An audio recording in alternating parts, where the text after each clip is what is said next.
Good morning, you beautiful people. So, இது டே 3. நம்ம இப்போ ஹனுமந்தபுரத்தில் தான் இருக்கிறோம். பேசிக்காக ஹனுமந்தபுரம் இல்லை, இது வந்து மஹேந்திரா சிட்டின்ற ஒரு இடத்துல ஸ்டே பண்ணியிருக்கோம். ஸோ இப்போ இங்கே எங்கே போகிறோன்னா திருவண்ணாமலை போயிட்டு ரொம்ப நல்ல கோயில், அது ரொம்ப பீஸ்ஃபுல்லான கோயில். ஸோ அங்கே போயிட்டு ஸ்டே பண்ணிட்டு கொஞ்சம் ட்ரோன் ஷாட்ஸ்லாம் எடுத்துகிட்டு திருவண்ணாமலை கோயிலும் போயிட்டு சாமியை கும்பிட்டு கிளம்பிட வேண்டியது தான் பெங்களூருக்கு. ஆமாம், இந்த 2 கோயிலுக்கு வண்டி தான் நம்ம வந்து நான் முதல்ல சொல்லியிருப்பேன் இல்லைங்களா, இது ஒரு டெஸ்டிங் தான். உங்களுக்கு இந்த வீடியோஸ் எல்லாம் பிடிக்குமா எப்படின்னு ஸோ அது பார்க்கலாம் தான். ஸோ அதனால இது ஆகிட்டோன்னே நேராக பெங்களூர் கிளம்பிட வேண்டியது தான். ஓகே, டைம் எக்ஸாக்டாக 9 o'clock ஆகுது.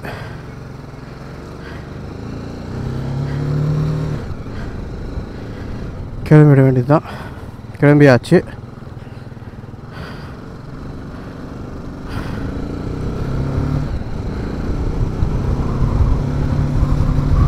இங்கேருந்து திருவண்ணாமலை 2.5 hours, 120 or 130 kilometers இங்கேருந்து.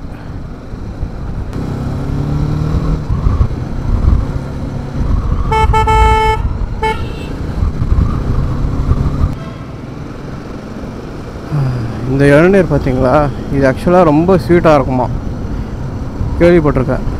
ஆனால் குடிச்சேன் ஒரு வாட்டி. நார்மலாக இருக்க பார்த்தீங்களா பச்சை கலரில் இளநீர், அதுக்குன்னா மோசமாக இருந்துச்சு பெங்களூரில் குடிச்சிருந்து. அது என்ன ஆகும். ஆனால் இங்கெல்லாம் வந்து இந்த எல்லோ கலரில் நியூட்ரியன்ஸ் ஜாஸ்தி, ரொம்ப ஹெல்த்தி அப்படின்னு கேள்விப்பட்டேன். கம்ப்ளீட்டாக காஞ்சி போன ரிவரை பாருங்க கைஸ். யோப்பா, அதுக்கு தான் இவங்களுக்கு வாட்டர் ஸ்கேர்சிட்டி. வந்த தண்ணியும் இவங்களுக்கு வந்து டேம் இல்லை, பிடிச்சி வச்சுக்கலாம்னா. கம்ப்ளீட்டாக ட்ரை ஆகிட்டுக்குது. இவ்வளோ கொண்டு ஓடி எனக்கு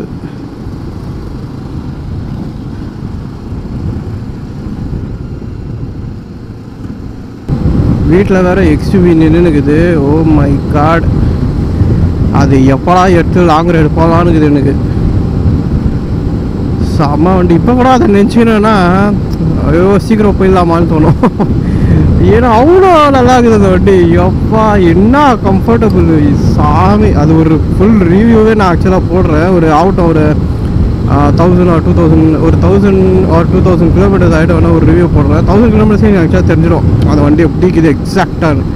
ஸோ அதனால் 1000 kilometers ரிவ்யூ ஒன்று போடுறேன். ஃபர்ஸ்ட் சர்வீஸும் அப்போ தான் ஆகும். எல்லா டீட்டெயில்ஸுமே சொல்கிறேன் உங்களுக்கு. ஃபர்ஸ்ட் சர்வீஸில் எவ்வளோ ஆகும், எத்தனை ஃப்ரீ சர்வீஸ் இருக்குது. ஆமாம், இந்த வண்டியில் ஃப்ரீ சர்வீஸ் இருக்குது.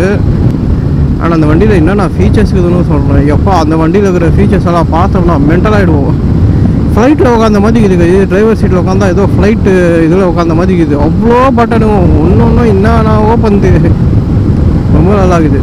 இப்போ நிறையா பேர் எனக்கு மெசேஜ் பண்ணுறீங்க, இந்த வண்டிக்கு வந்து சரியாக மைலேஜ் வரல, 18-19 தான் கொடுக்குது சிட்டியில். சிட்டியை பற்றி எனக்கு தெரியாது, ஏன்னா சிட்டியில் நான் இந்த வண்டி எடுக்கிறதே கிடையாது. எடுத்து ஒரு 2-3 நாள் ஓட்டினா கூட அது வந்து ஒரு 30 தான் கொடுக்குது எனக்கு. 28 மினிமம் டு மினிமம் 28 கொடுக்கும். இது நிறைய பேர் சொல்ல நம்புறது இல்லை. நான் போய் சொல்கிறேன்னு வச்சுக்கிறாங்க. அது ஏன் தான் எனக்கு புரியல. நல்ல மைலேஜ் அது ஏன்னு நான் சொல்கிறேன். எப்படி அந்த மாதிரி மைலேஜ் வர வைக்க முடியும்னா, இவங்க வண்டி புதுசாக எடுத்த உடனே வெறும் சிட்டிலேயே ஓட்டியிருந்தீங்கன்னா அவங்களுக்கு மைலேஜ் கொடுக்காது. அந்த இன்ஜினோ அது போர் என்னவோ சொல்லுவாங்க, அதுக்கு வந்து அது செட் ஆகிடும். அந்த மாதிரி ரைடிங் டைப்புக்கு அது செட் ஆகிட்டு அந்த மைலேஜ் தான் அது கொடுக்கும். அதே இப்போ நீங்கள் எடுத்துகிட்டு ஸ்ட்ரைட்டாக ஹைவேக்கு போயிட்டீங்கன்னா ஒரு 500 இப்போ 1000 kilometers தான் ஃபர்ஸ்ட் சர்வீஸ். ஸோ 500 kilometersக்கு நீங்கள் வெறும் ஹைவேலேயே ஓட்டுவோம். சிட்டியை முன்களவு அவாய்ட் பண்ணிவிடுவோம். வெறும் ஹைவேஸை எடுத்துன்னு போயிட்டு வந்து ஒரு 500 kilometers முடிச்சுட்டு அதுக்கப்புறம் நெக்ஸ்ட்டு 500 kilometers நீங்கள் வந்து சிட்டியில் ஓட்டால் கூட பிரச்சனை கிடையாது. பட் நீங்கள் அது வந்து என்ன பண்ணணுன்னா எல்லாமே இருக்கணும். உங்களோட ஃபர்ஸ்ட் 1000 kilometers வந்து எல்லாமே இருக்கணும். சிட்டி இருக்கணும், ஹைவேஸ் இருக்கணும், ஆஃப் ரோடிங் இருக்கணும். எல்லாமே கொஞ்சம் பண்ணிங்கன்னா நம்ம வண்டி வந்து அந்த மைலேஜுக்கு செட் ஆகிடும். 100% நான் சொல்கிறேன். உங்களுக்கு வந்து ஈஸியாக 30 கொடுக்கும். எனக்கு ஆக்சுவலாக இன்னும் ஜாஸ்தி கொடுத்துன்னு இருக்குது. எப்படி தெரியுங்களா, எனக்கு வந்து நான் மைலேஜ் வீடியோவே ஒன்று போட்டிருப்பேன் சேனலில். நீங்கள் அதை பார்க்கலன்னா இன்னும் போய் பாருங்கள். 38 கொடுக்குது எனக்கு அந்த வீடியோவில். அது ஏன்னா அது வந்து எந்த ஒரு லக்கேஜுமே இருக்காது வண்டியில், வெறும் நான் தான் ஓட்டின்னு இருப்பேன். ஸோ 30 ஏன் கொடுக்குறதுனா இவ்வளோ லக்கேஜ் போட்டிருந்தாங்க. கண்டிப்பாக என்னடா இவ்வளோ போட்டிருந்தாலையா இவ்வளோ கம்மினா இல்லை, நம்ம ஸ்பீடும் அந்த ஸ்பீடு வந்து அந்த வீடியோவில் எடுக்கும்போது நான் போன ஸ்பீடு வந்து 70 km/h அவ்வளோதான் நான் போயிருப்பேன். ஏன்னா அது இன்னும் ஃபர்ஸ்ட் சர்வீஸ் கூட ஆயிருக்கல அப்போ வண்டிக்கு. பட் இப்போ அப்படி இல்லை இல்லைங்களா, 100ல் போகிறேன், 90, 100 அது மாதிரி தான் க்ரூஸ் பண்ணுவேன். ஸோ அந்த மாதிரி பண்ணும்போது உங்களுக்கு வந்து மைலேஜ் ட்ராப் ஆகும். ப்ளஸ் நம்மக்கிட்ட லக்கேஜ் வேறு இருக்குது இல்லைங்களா. பேனியர்ஸ் தான் மோஸ்ட்லி நான் போட்டது, டாப் பாக்ஸ் யூஸ் பண்ணுறது கிடையாது. ஸோ வெறும் டாப் பாக்ஸ் யூஸ் பண்ணோம்னா கூட மைலேஜ் கொஞ்சம் ஜாஸ்தி கொடுக்கும், ஏன்னா வெயிட் கம்மியாகிடும். பட் நான் வந்து 2 பேனியர்ஸ் வச்சு தான் போவேன் எப்போவுமே. அதுக்கு ரீசன் என்னென்னா நம்மக்கிட்ட வந்து ட்ரோனு இந்த எலக்ட்ரானிக் ஐட்டம்ஸ் நிறையா, ஸோ அதனால் எனக்கு வந்து எக்ஸ்ட்ரா ஒரு பேனியர் தேவைப்பட்டது. இல்லை நாங்கள் ட்ரோன் அதெல்லாம் எதுவுமே இல்லைன்னா ஜஸ்ட் ஒரு இதே போதும், டாப் பாக்ஸே போதும். தான் சிவா ரெசிடென்சி.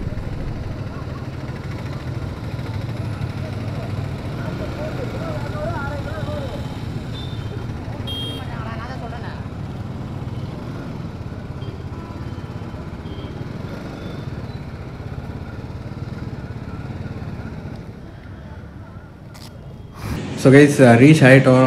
12 o'clock ஆக்சுவலாக இந்த ரூம் எடுத்துட்டோம். ஸோ கொஞ்ச நேரம் ரெஸ்ட் எடுத்துகிட்டு இப்போ கிளம்பி கோயிலுக்கு போகலான்னு. ஸோ இதுதான் ரூமு, இதுதான் என்ட்ரன்ஸ் வந்தோடனே ஒரு வார்ட்ரோபு, டிவி, இங்கே ஒரு சின்ன டேபிள், ட்ரெஸ்ஸிங் டேபிள், இங்கே மிரரு, அதுக்கப்புறமா பெட்டு, வாஷ்ரூம். ரொம்ப நல்ல ரூம் கைஸ், ஆக்சுவலாக ரொம்ப ப்ரீமியமாக இல்லை, பட் நல்லா இருக்குது ரூமு. ஸோ யா இதுதான் வாஷ்ரூம், ஏசி ரூம் தான். ஸோ அதெல்லாம் டீசெண்டான ரூம் தான் கைஸ், கொடுக்குற காசுக்கு டீசெண்டான ரூம். பார்க்கிங் தான் பெஸ்ட்டு. உங்களை காட்டுறேன் பார்க்கிங் எப்படி இருக்குதுன்னு. பேஸ்மெண்ட்டில் கார் பார்க்கிங் கொடுத்துக்கிறாங்க, இது போதும் கொடுத்தா காசுக்கு இது போதும். 2000 rupees ஆச்சு இது ரூமு. இது நல்ல ரூம் தான் இது. ப்ளஸ் இல்லை இன்னொன்று இல்லைன்னா கீழே ரெஸ்டாரண்ட்டு. ஸோ நம்ம எப்போ வேணுமோ என்ன போய் சாப்பிட்டுக்கலாங்க. சரியா வாங்க கிளம்பலாம். ஸோ கைஸ் இதுதான் பார்க்கிங்கு, எடுத்துக்கலாம் நம்ம பேந்தர். இதுக்கோசரமே வருது செம பார்க்கிங்கு. ஹெல்மெட்டெல்லாம் அதுவுமே போடல, ஏன்னா இங்கே தான் இருக்கிறது, இங்கே 3 kilometers தான். ஹெல்மெட்டில் அதுவும் போடல, ஹெல்மெட்டு எல்லாம் கோயில் எடுத்துன்னு போக முடியாது. இப்போ இதுள்ள வந்து ட்ரோன் இருக்குது இப்போது. ஸோ இது ட்ரோன் எடுத்துட்டோன்னா ஹெல்மெட் வைக்கலாம், பட் ட்ரோன் ஷாட் வேணும் இல்லைங்களா. ஸோ அதனால தான் எடுத்துன்னு போகிறேன். ஸோ இது ட்ரோனை வந்து உள்ளே எடுத்துன்னு போகிறதெல்லாம் வந்து கொஞ்சம் ரிஸ்க்கான வேலை. ஸோ அவங்க ஏன் செக் பண்ணிட்டு ஏன் ஏதாவதுன்னு போடுங்க சொன்னால் விஷயம் தான். அதனால தான் அதுக்கு அதை வந்து ரூம்லேயே வச்சுட்டேன் ஹெல்மெட்டை. ஸோ கிளம்பலாம். ஸோ கைஸ் இதுதான் ராஜகோபுரம், மெயின் என்ட்ரன்ஸ்.